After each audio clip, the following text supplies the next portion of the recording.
So now, y'all, I'm 23 years old. I got this baby. It feels like a stranger baby. I'm not feeling any emotions toward the baby. Anything like, I don't feel a connection with the baby.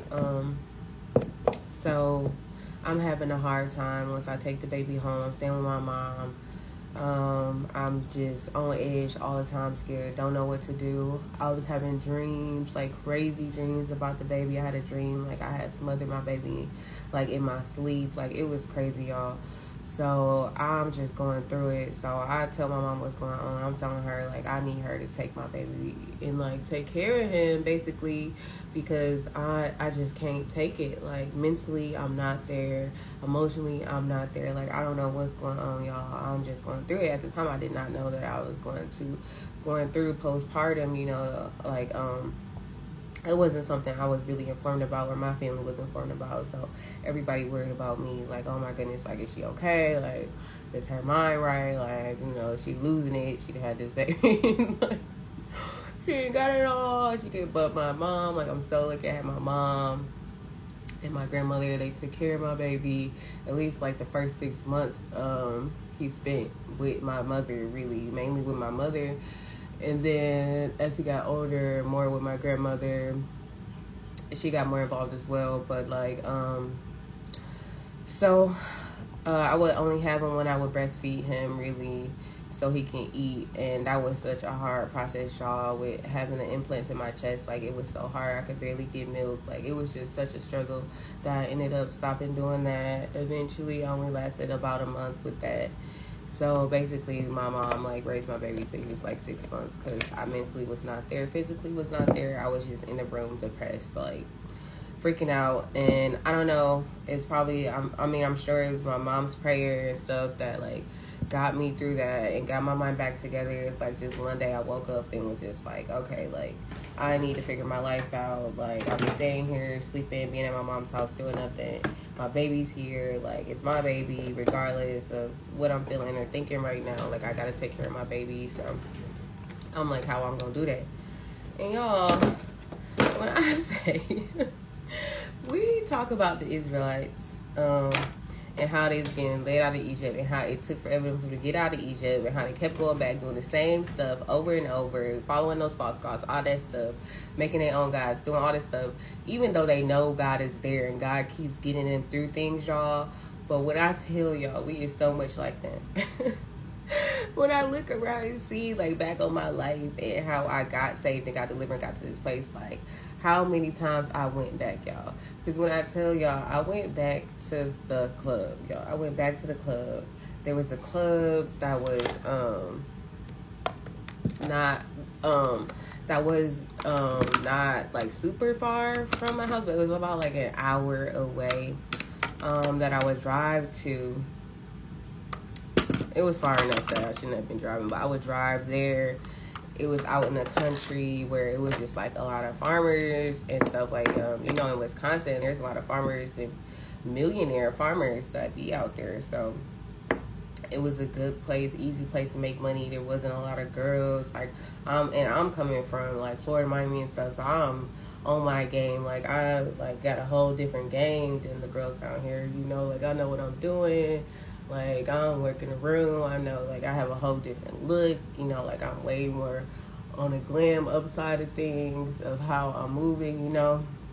Because I'm really in, like, a country, like, club. So it's really, like, I'm, like, glam. So I'm making, like, crazy money there because they haven't seen nothing like that. I'm, like, one of the only black girls that work there.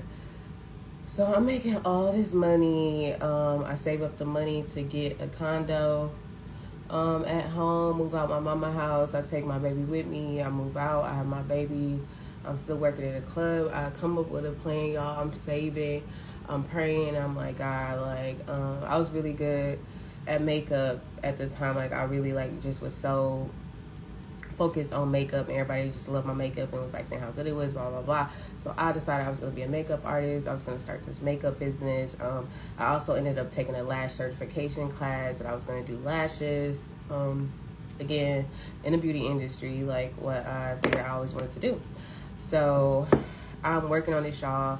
I'm working like crazy. I'm going to work every night. Like, I'm not going out. I'm not doing nothing. Like, I'm just going, saving my money, giving my granny money for taking care of my baby while I'm at work. And I'm just praying. Like, I need a breakthrough. I need to save this lump sum of money so I can start this business, y'all. So one night, this man come in there, and he so rude, so arrogant. But he telling me who he is. He telling me what he worked for, this $1 million like chocolate factory company. Like, he was like one of the CEOs of it.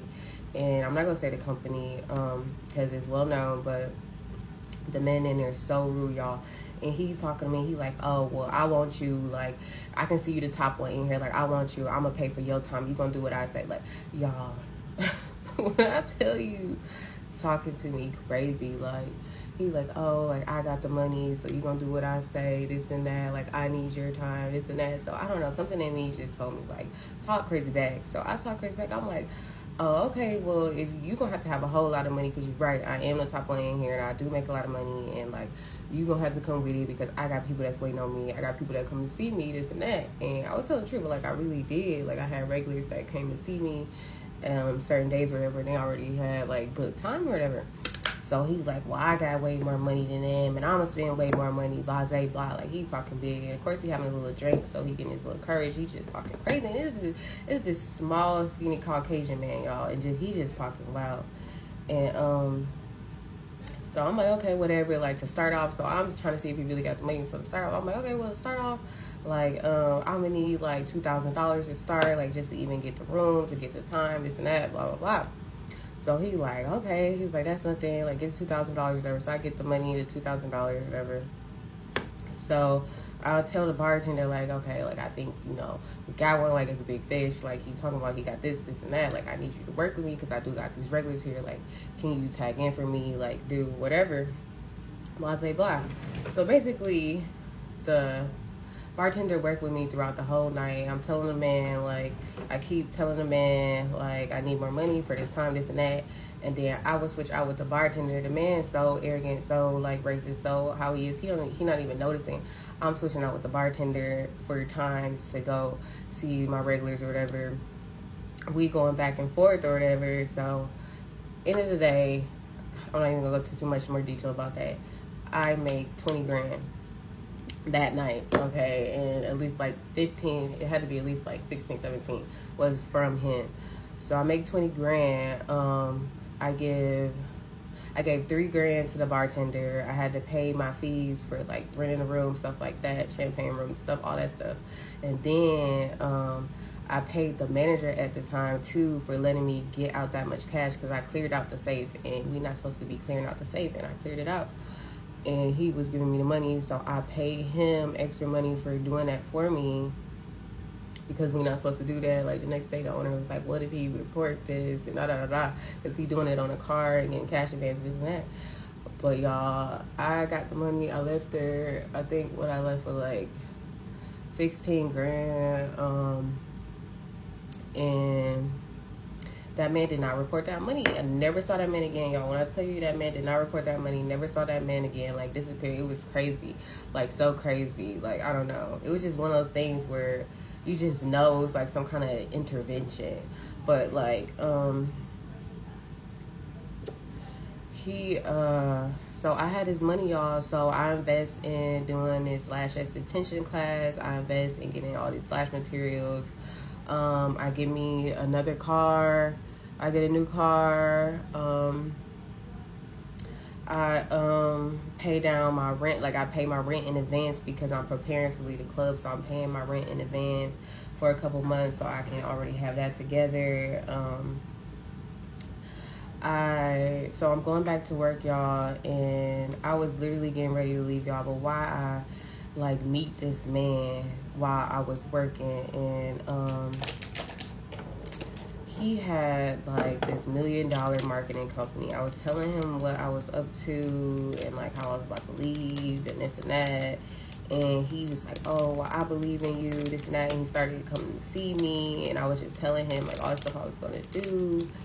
And, like, basically, he like, okay, well, I'm gonna help you do it. I didn't know who he was at the time, but like I ended up